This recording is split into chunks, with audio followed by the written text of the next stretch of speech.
Good morning. I'm Stephanie Ramos. We are coming on the air because Vice President Kamala Harris has just made her first public comments since President Biden withdrew from the race for president, making her the presumptive Democratic Party nominee. President Biden is still recovering from COVID at his home in Rehoboth Beach, Delaware. Vice President Harris on the South Lawn of the White House today for an event celebrating NCAA championship teams. Let's listen to the Vice President. Joe Biden's legacy of accomplishment over the past 3 years is unmatched in modern history. In one term, he has already, yes, you may clap.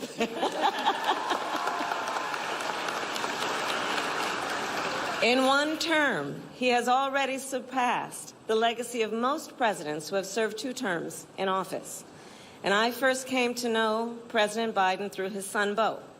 We worked together as attorneys general in our states, and back then, Beau would often tell me stories about his dad.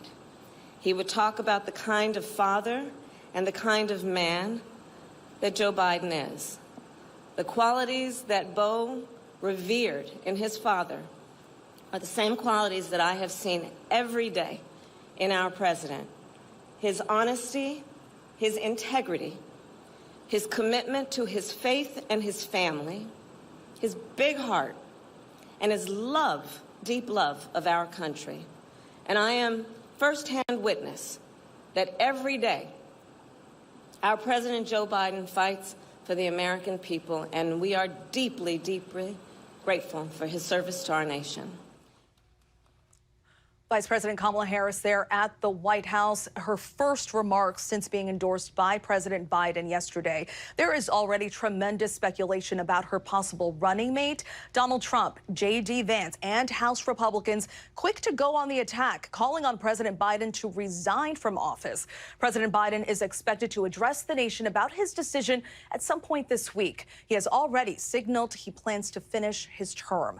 Let's check in with Chief White House correspondent Mary Bruce, who is there at the event. Mary?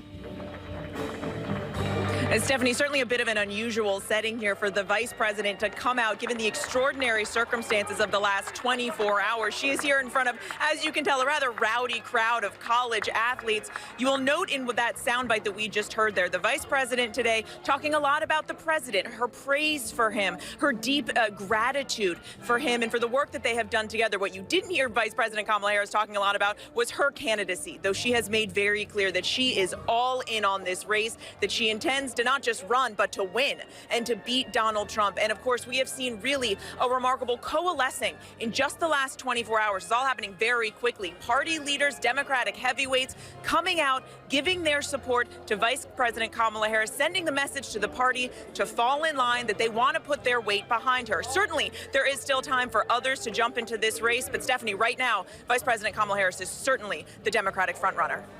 With just a little more than 100 days to go until Election Day. Chief White House correspondent Mary Bruce there at the White House for us. Vice President Kamala Harris making her first appearance after being endorsed by President Biden yesterday, welcoming NCAA student athletes there at the White House in her role as vice president, but of course acknowledging President Biden and his time in office, saying she came to know President Biden by way of his late son, Beau Biden, talking about the president's time in office, acknowledging his efforts and his actions. And then Harris, of course, shifting to the NCAA athletes standing behind her.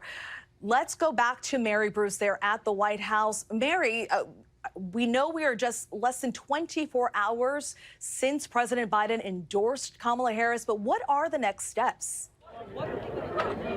Well, the next steps actually will come here very shortly. The vice president is going to be making her way to Wilmington, Delaware, simply to check in and say hello to what is now her campaign operation. In the last 24 hours, we have seen the Biden for President campaign now become the Harris for President campaign. All of that campaign infrastructure, all of that fundraising powerhouse now pivoting to back Kamala Harris. So today, she is simply getting to work in this race. She is going to be traveling to Wilmington, checking in with her campaign staff, and then we know she does plan to get back out on the road, back out on the trail in the coming days. But Stephanie, what a different set of circumstances than the last time that she was out there stumping for Joe Biden. Now she will be out there running herself to be atop the ticket.